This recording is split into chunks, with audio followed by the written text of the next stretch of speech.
What's up, investors? Here's the Russian dude. For years, Putin tried to sell Russians one very specific illusion. The war may be difficult, expensive, painful, somewhere on the border, but Moscow would remain Moscow, the protected capital of a supposedly strong state where restaurants are full, officials speak with confidence, and the consequences of the Kremlin's decisions stay far away from the people who matter most to the system. But now even that illusion is breaking, because Ukraine's latest drone attack did not just hit another refinery somewhere deep inside Russian territory, and it did not just create another emergency in, Belgrade or Tuapse, no. This time, it reached Moscow itself, damaging private homes and apartment buildings, threatening oil infrastructure, leaving at least 3 people unfortunately dead and 16 injured.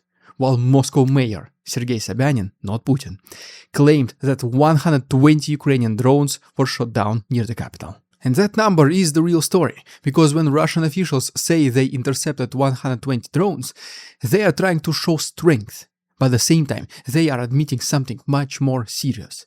Ukraine can now send waves of drones towards the most protected city in Russia, and even Moscow's air defenses cannot guarantee that every target will remain safe. So today's story is not only about one strike or one statement from Sobyanin. It is about the war entering a stage where Putin can no longer keep the consequences away from the place that symbolizes his power more than anything else. This is why Moscow matters. Tuapse can suffer black rain, Perm can see a refinery burning, Belgrade can even live under constant pressure, and the Kremlin can still behave as if these were just some kind of regional, meaningless problems. But when drones approach Moscow, when buildings are damaged, and when people in the capital suddenly understand that air defenses is not a magic shield, the entire political meaning of this entire war changes. Here's where it gets interesting, because Moscow has never been just another Russian city. It is the place where the Kremlin performs control, where the elites live, where is money concentrated, and where the government's image of stability is supposed to look more convincing. In Russian political life, Moscow is not only a capital, it is the stage on which Putin's entire system proves that it still works. This is why the latest drone attack is different from many other strikes inside Russia. Ukraine has been increasing drone and missile operations for a long time, and by now there are so many incidents that covering every single one of them would just take an entire episode. But some events stand out, like this one attack against Moscow, because they show a new level of reach, vulnerability and political meaning. The so-called Black Rain event in Tuapse mattered because it showed what happens when oil infrastructure is hit and when ordinary people immediately feel the consequences.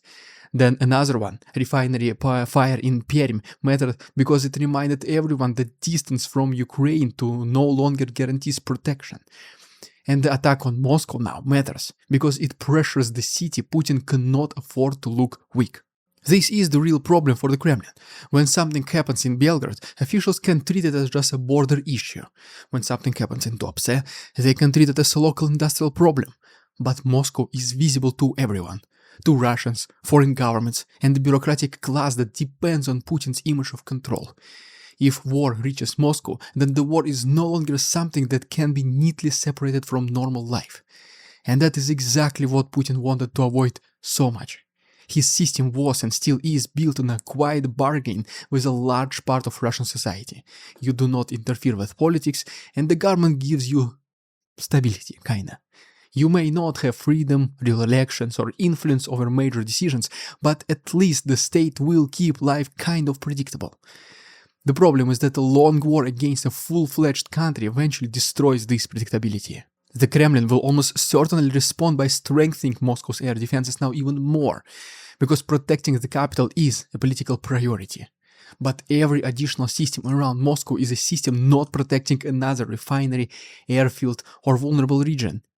Russia can try to make Moscow safer, but it cannot make the entire country safe at the same time. That is why this strike matters beyond the immediate damage. It shows that Putin's war is no longer contained in the way the Kremlin promised.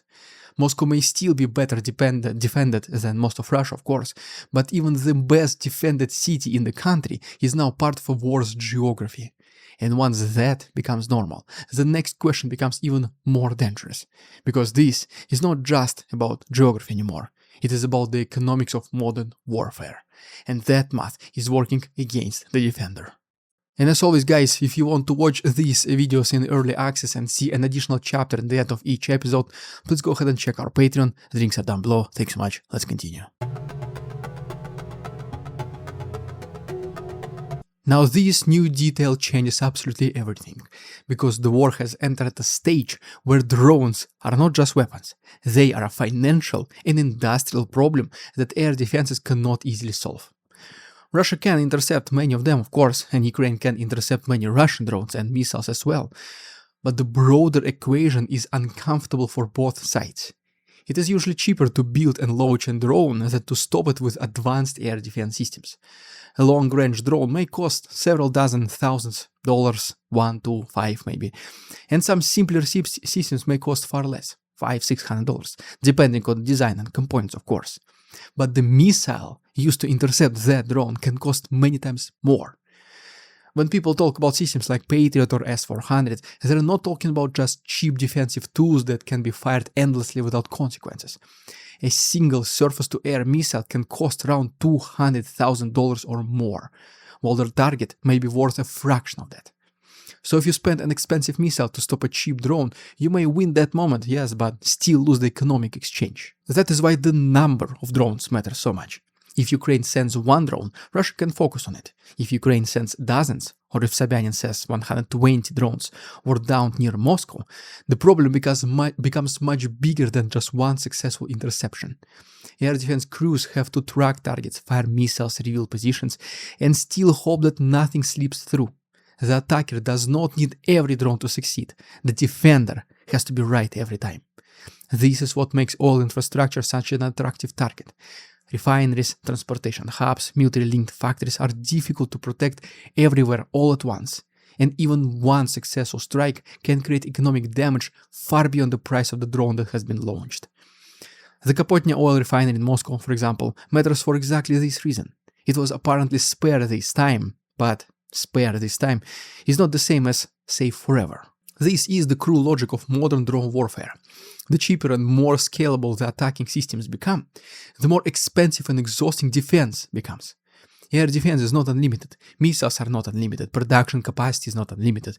Even if Russia moves more systems towards Moscow, it cannot place a perfect shield over every important facility across the largest country on Earth. And Ukraine understands the political side of this equation. A strike on an oil refinery is not only an economic event, it sends a message that Russia's war machine has vulnerabilities. A strike near Moscow is not only a military operation, it challenges the entire story Putin tells about strength and control. The purpose is not always to destroy one specific target completely. Sometimes the purpose is to force the Kremlin to spend resources, expose weaknesses, and explain why the war that was supposed to make Russia stronger is now reaching Russian neighborhoods. This does not mean Ukraine can end the war with drones alone. Long-range strikes do not automatically change every frontline position, and they do not decide who controls a village like Maletakmachka. But they change the political atmosphere of the war. They make Russia feel the cost of continuing, reminding the Kremlin that escalation is not a one-way street, and also creates a problem for Putin that Putin cannot solve by pretending that nothing has happened. But once both sides start using strikes for political pressure, another problem appears. The war becomes harder to stop, because every attack demands an answer, and every answer creates another reason to continue.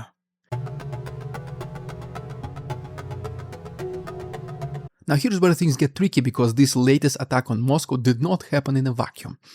It came after another heavy Russian strike on Kyiv, which followed a short 3-day ceasefire during which Russia had enough time to gather missiles and drones for a new wave of attacks.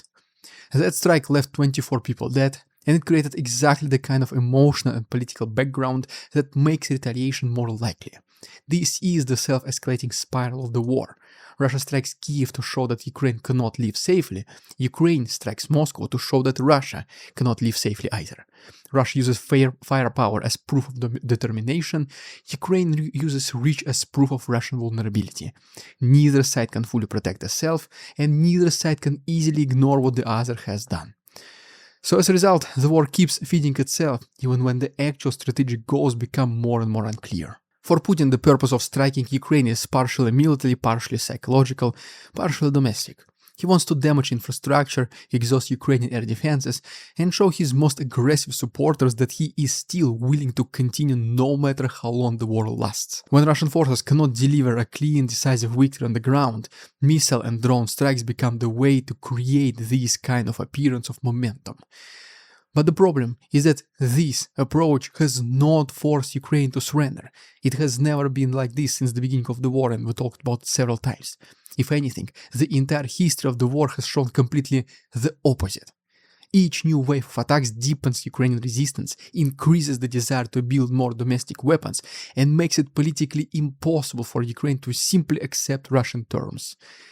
Putin keeps applying pressure that does not produce the results he wants, but because he has no better plan, he keeps applying more of this pressure. Ukraine's purpose, on the other hand, is different. Its strikes into Russia are designed to expose Putin's weakness and show Russians that the war is not free, distant, or controlled. When drones reach Moscow, the message is not just that the target was damaged. The message is that Putin cannot shield the capital from the consequences of his own decisions. He can start a war, but he cannot decide when the consequences stop. And this is where Putin's personal behavior becomes part of the whole story. When the war produces staged moments, controlled public appearances, or speeches where everyone knows the correct lines, Putin appears as the center of the system. But when something happens that demands responsibility, guess what? Or maybe no explanation, direct leadership, he often becomes distant. He says that little, he appears less in public, he disappears from the public eye completely, and allows officials like Sobyanin, mayor of Moscow, to become the public face of this crisis. That silence creates a strange image. A leader who insisted on making the most important decision alone, but now behaves as the consequences belong to everyone else. He launched the war as a personal historic project, but when the war reaches Moscow, he does not look like a man confidently guiding the country through this danger. He looks like a man just waiting for time, luck, or somebody else's mistake to rescue him from a situation he can no longer control. That is why this stage of the war feels so dangerous for him. It is not only that the fighting continues, it is that the people in charge no longer seem to have a clear destination. The government is stuck in motion. It can escalate, launch more strikes, and demand more sacrifices, but it cannot clearly explain what realistic endpoint these sacrifices are supposed to achieve. And to understand why Putin is trapped in this spiral, we need to go back to the biggest mistake he made at the very beginning. He confused Ukraine's problems with Ukrainian weakness. Here is a perspective most people do not think about. Putin's original mistake was not only military, it was political. He looked at Ukraine and saw a country with disagreements, corruption, regional differences, political fights, and just in general, dissatisfaction with the government. And he seems to have concluded that these problems meant that the state itself was weak. But dissatisfaction with the government is not the same thing as willingness to lose the country. That was the fatal miscalculation. Russia had a population roughly 3 times larger than Ukraine's and an economy roughly 10 times larger. So from the Kremlin's point of view, from its kind of math, the outcome probably seemed obvious. At intelligence reports claiming Russian troops would be welcomed somehow, and Putin may have convinced himself that Ukraine would collapse quickly once enough pressure was applied. But Ukraine was not an empty space waiting for Russian control. It was Europe's largest country by landmass, home to tens of millions of people, with a national identity that became stronger precisely because the invasion threatened the country's existence. Once Ukrainians understood that this was not just a dispute over leadership or territory, but a direct challenge to their own statehood, the entire logic changed. This is why Ukraine did not become the Chechen Republic of the early 2000s. Not like these two Chechen wars. You cannot take a large European state with tens of millions of people and expect to just disappear because you have more tanks, more missiles, or a larger economy. A real state under existential pressure and threat can and will mobilize resources that may not be obvious in peacetime. It can adapt, create new industries, and turn survival into the central purpose of society. And this is exactly what happened. Ukraine did not collapse in the first week, and once it became clear that Ukrainian statehood would hold, Putin's original plan was already broken. Russia could still cause enormous damage, capture territory, and continue the war for years, but the quick political victory Putin expected was gone. Everything after that became an attempt to avoid admitting that the first idea failed. This is why the war now feels so directionless. We hear names of places like, once again, Mala Takmachka, and Russian propaganda may present every ruined village as another step towards kind of victory. But the larger question still remains unanswered. Towards what kind of victory? What is the final political result that Russia can realistically achieve now, after Ukraine survived, adapted, and developed the ability to strike back deep inside Russia? Putin seems to believe that time will eventually solve his problems, but, well, maybe Western support will weaken, he thinks. Maybe loans will be delayed, maybe Ukraine will become exhausted. But this is not a strategy, it's a collection of hopes. And while Putin waits, Ukraine does not stay frozen in 2022. It learns from each strike, improves long-range systems, and turns Russia's own geography into a source of pressure. The longer the war continues, the more Russia faces consequences that did not exist at the beginning. That is the opposite time working in Putin's favor. The thing is that Putin cannot easily admit this, because admitting it would mean admitting that the central decision of his rule created a disaster Russia cannot cleanly win and cannot painlessly exit. So instead of changing the course, the Kremlin continues forward, hoping that persistence will somehow become strategy. But hope in this case is not a plan. And that brings us to the most important point of the whole video. Putin does not appear to have a real exit strategy if the war keeps getting worse. Let's talk about it right now. There is still one more piece to this story, and it may be the most important one. Putin's response to the war coming closer to Moscow is unlikely to be a serious public reckoning or a new realistic strategy. More likely he will become even more detached, appear less often when the news is bad, and continue acting as if silence can substitute for leadership. We already have seen this pattern before, of course. When events are ceremonial, controlled and flattering, Putin is present, Putin is there. When there is a meeting with loyal officials, patriotic celebration, or carefully staged discussion, he sits at the center of the image. But when the situation requires him to speak directly about failure, about civilian suffering or the consequences of his own decisions, guess what? He often disappears behind officials, spokesmen, and vague statements. That is not the behavior of a leader with a confident plan. It is the behavior of someone hoping that events will rearrange themselves without him having to make a hard decision. The problem is that the war will not end just because Putin is tired of it. Wars develop their own momentum. Armies keep operating, propaganda keeps demanding commitment, and every strike creates pressure for the next one. If the leader who started the war removes himself emotionally from the consequences, the danger does not decrease. It increases. Because the system keeps moving without a clear destination, without a leader. This is why this aerial ceasefire, which some people discussed in 2025, when a full peace deal looked unrealistic, now seems extremely difficult if possible at all. Russia and Ukraine both use long-range strikes for political leverage, and neither side trusts the other enough to stop while the broader war continues. So yes, the future looks grim, neither side is close to total victory, neither side is close to total defeat, and neither side can fully protect itself from deep strikes. Russia can keep attacking Ukraine, but it cannot force surrender. Ukraine can keep exposing Russian vulnerabilities, but drones over Moscow alone will not automatically end Putin's rule. Both sides can continue inflicting damage, and because the goals remain difficult to fully achieve, the cycle keeps expanding.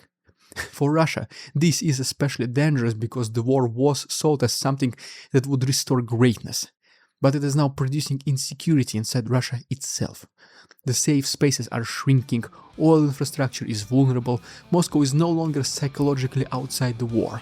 And Putin, who built his power on the promise of stability, is now presiding over a conflict that makes stability less believable every single day. Guys, if you want to follow now how this develops, please make sure to subscribe to our channel, like this video, don't forget about the Patreon, links are down below. See you on Friday. We won't succumb to their tricks, the facade they try to sell, their twisted words and feeble claims on us all they cannot quell. We see through their lies, their feeble attempts to sway. We do not believe in ridiculous Russian propaganda.